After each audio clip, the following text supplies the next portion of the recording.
Todd Power Ranks City Signage. Yeah! Alright. We've got a whole new kind of gimmick going here. I think this should be fun. So I wanted to do I-11 for Las Vegas, but the signage just isn't there yet. I'm gonna have to push that back to next year. Don't worry if you made a request, that will hold till next year. We are going to power rank a metro I know best, Kansas City. Today we are talking about control cities in Kansas City and what I think about there and where Kansas City would rank nationally in the power rankings of city signage. Alright, so how are we gonna do this? Well, this will probably change as this series goes on with viewer suggestions and whatnot, but right now I am ranking them this way. S tier control city is going to be a name brand major league city signed over an intermediate city, or an awesome level of thought and creativity employed by the state DOT, must be at least 100 miles away to qualify for S tier, also if it's Lawrence. A tier in general, like probably your main control cities, minimum 100,000 in the city and 200,000 in the metro. Major and useful interstate junction must be in this city, preferably a major league city or a state capital or the home of a major university, and it's got to be 100 to 300 miles away to qualify as A tier. Further than that, might be too far. Closer than that, it's just too close.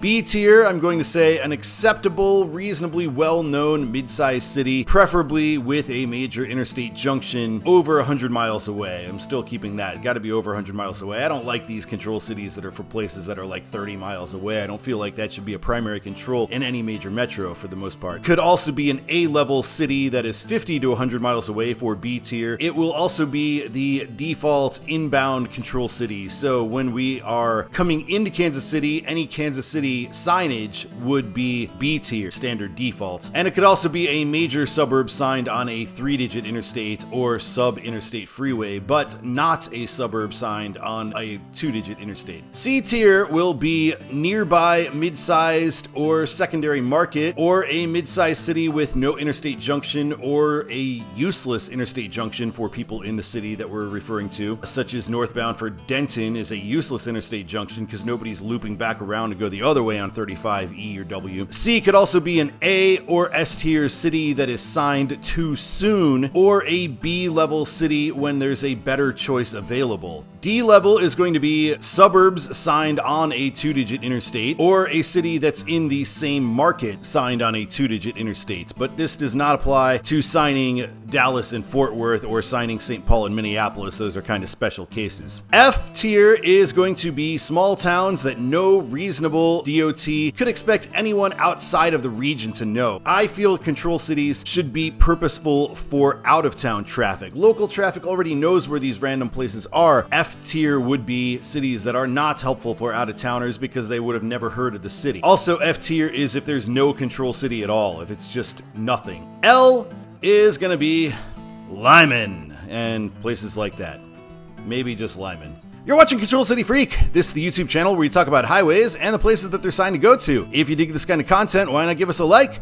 And if you really like it, why not subscribe? Yeah, subscribe. Alright, so for Kansas City, I'm going to start with the big dog in Kansas City, which would be I-70. In Kansas, 70 eastbound is signed for nothing. Kansas does a pretty bad job with this. We just get nothing at all. 435, also nothing. But coming off the 435 interchange, we're getting 70 East St. Louis. But that's not good signage because this is too early to sign St. Louis. We're on the western end of the Kansas City Metro, so we should sign Kansas City here. We are in Kansas City, Kansas, just barely, so I guess you could make that argument. But if we go one exit further up at the Bonner Springs exit, I-70 is signed for St. Louis there as well, and that is the westernmost interchange on I-70 in the Kansas City Metro. Basically, everybody getting on I-70 eastbound in Bonner Springs is going somewhere in the Kansas City Metro. I definitely think Kansas City should be signed here. Let's look further into town. We have our split with 670. We get nothing once again. 70 and 670 are going to the same place, so that makes a little bit of sense, but 670 is a little bit faster, so why not put 670 for St. Louis at this point? Downtown, we are getting 70 East St. Louis in downtown Kansas City, Missouri, so that makes sense. On westbound I-70, coming into the 435 interchange on the eastern side of town, we're getting the same thing. We're getting west I-70 Topeka instead of for Kansas City. Now, at this point, we actually are within the city limits of Kansas City, Missouri, and we've actually passed the stadium stadiums, so a fairly major draw of Kansas City, Missouri is something we're already beyond at this point, so there's a little more reason for signing Topeka, but I'd still rather see Kansas City signed here. Coming off the 435 ramp, 70 is signed west for Kansas City rather than Topeka, so not much consistency there. I'm not sure why they do it that way. Right here's a good time to mention we've got a Patreon. We have exit requests available. You can request exits on future upcoming videos and get information on what I'm going to be talking about first if you are a Patreon member. So I thank you to those of you who are paid members to Patreon. You can also request exits the old-fashioned way with a $5 super sticker. No requests in this episode because I haven't figured out a way to request things yet in this kind of episode, but maybe I'll figure that out in the future the next time we do one of these. Alright, let's talk about Kansas City's other major two-digit interstate, Interstate 35. At the I-29 junction coming into town, we get South Kansas City, even though we're in Kansas City city limits at this point, but that is good signage. Meeting 435 on the eastern end, we are also getting 35 South Kansas City.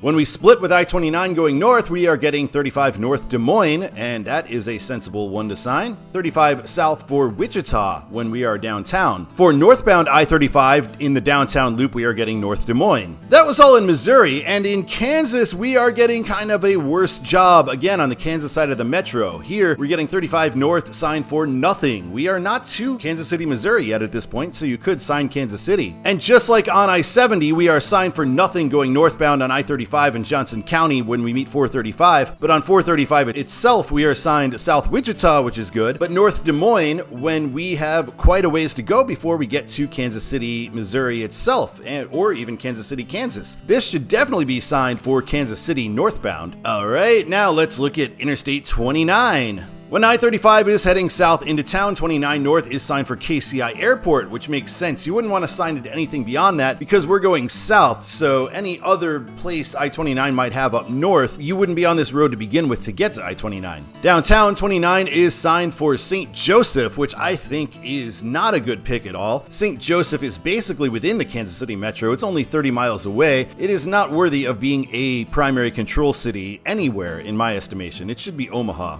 At the split with I-35 northbound, we are getting KCI Airport, which is good, and St. Joseph, which is not so good. I-29 southbound through its entire route in the Kansas City metro is signed for Kansas City, B tier automatic. When it splits with 435 and has the KCI Airport exit, we are now signed only for St. Joseph. All right, let's talk about the new guy in town, Interstate 49. Interstate 49 is signed south for Joplin. I've talked about that at great length on other episodes. I've made my thoughts clear on that. I think it should be Springfield. I-49 northbound is signed for Kansas City its entire way in. Let's look at I-435, the biggest three-digit interstate in Kansas City, and definitely the most confusing one for this kind of thing, it being a loop and all. I'll show this as a representative interchange in Kansas because they're all the same. On the Kansas side, we never get any signage on 435, just a direction. At the 470 and 49 junction, we are getting west 435 for Wichita because it's going to go over to I-35, so that is sensible. On southbound I-29 coming out by the airport, we are getting 435 east for St. Louis. It'd generally always be faster to just take I-29 into town if you were going to St. Louis, but also signing it for Des Moines doesn't work because it meets I-35 at a weird angle, and I don't think it even has a ramp to northbound 35. So St. Louis is kinda the best you could go for here.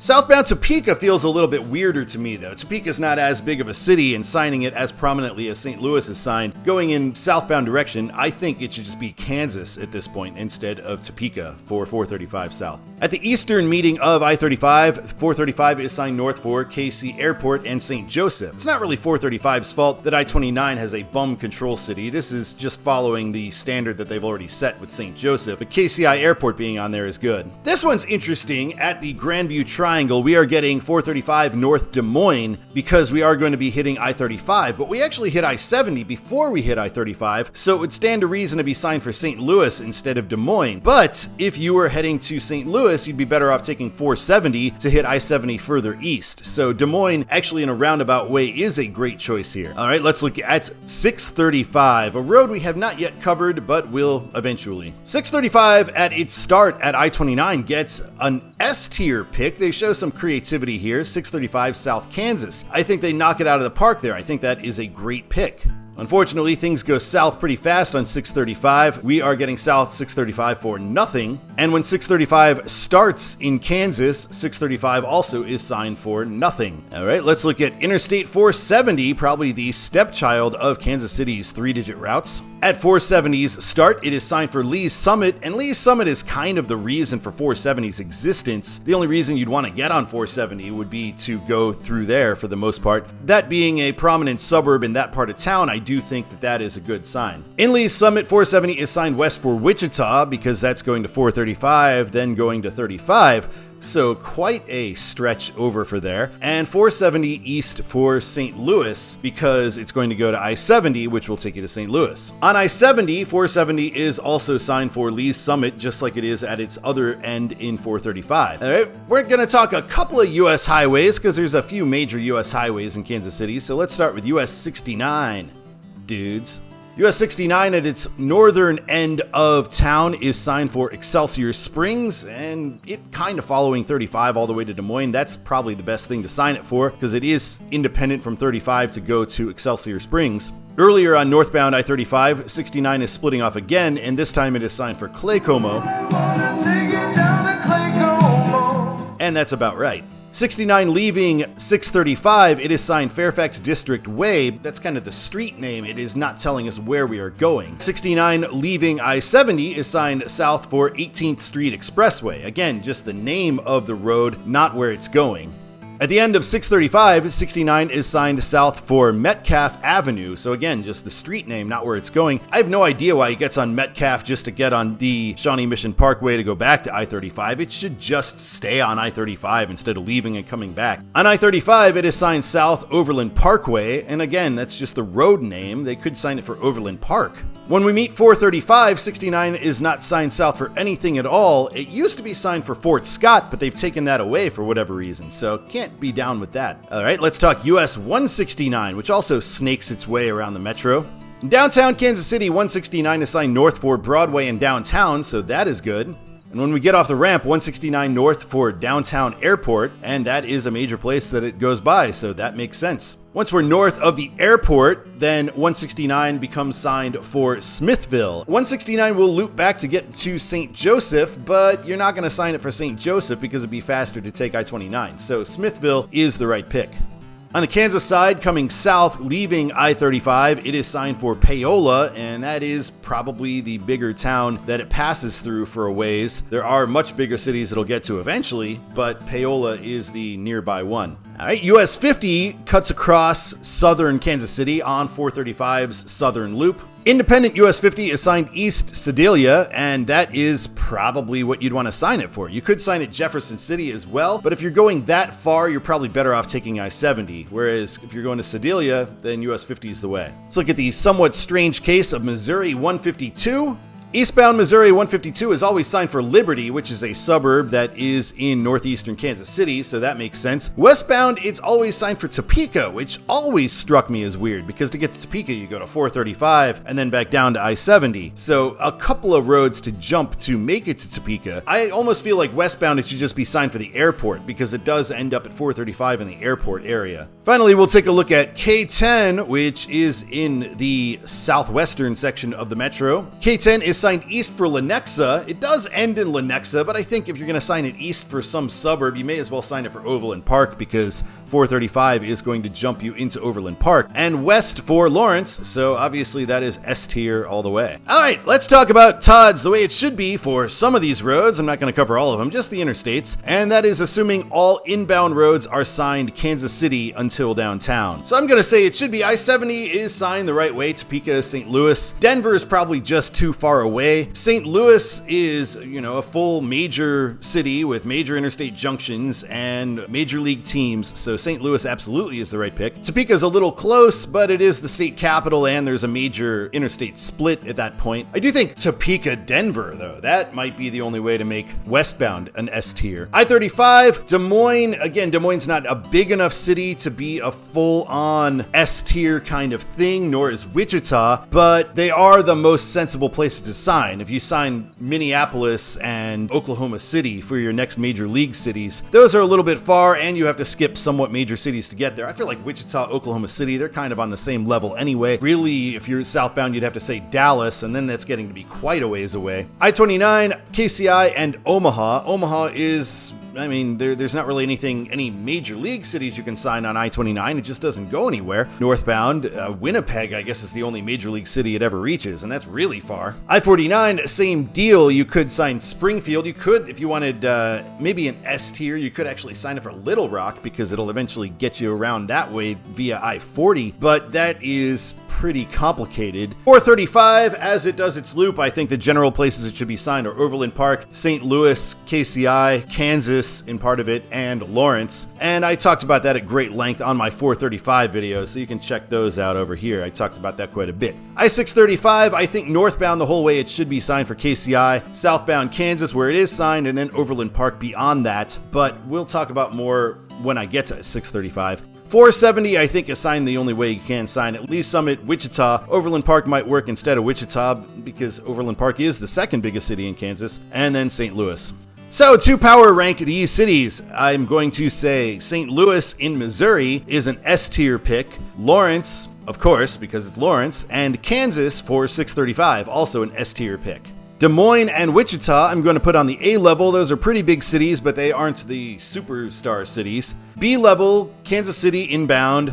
Liberty, Lee's Summit are reasonable suburbs to sign where they are signed, and then Topeka also for B level. C level, St. Louis and Des Moines in Kansas because they're just signing them too early. Joplin, St. Joseph, Paola, and Sedalia would all be C level as well. D level for Lenexa on K10 because there's better you can do for that. And F level 435 in Kansas, 635 in Kansas, and all Kansas US highways, we get nothing, so that's going to be an F tier. I'm going to give Kansas City a B grade overall for its whole slate of control cities. There are points deducted because of the inconsistencies between the two states in the metro, and Kansas generally does the worst job, which is weird because Missouri in general does a worse job than Kansas, but in Kansas City, Kansas definitely does a worse job at signage than Missouri does. Alright, thank you so much for watching this episode of Control City Freak. I hope you guys had fun with this. I think this will be a fun series, so I look forward to doing the next city that I will be power ranking. We're looking at I-805 next week in San Diego, so that'll be cool, and until next time, my name is Todd, and keep on trucking.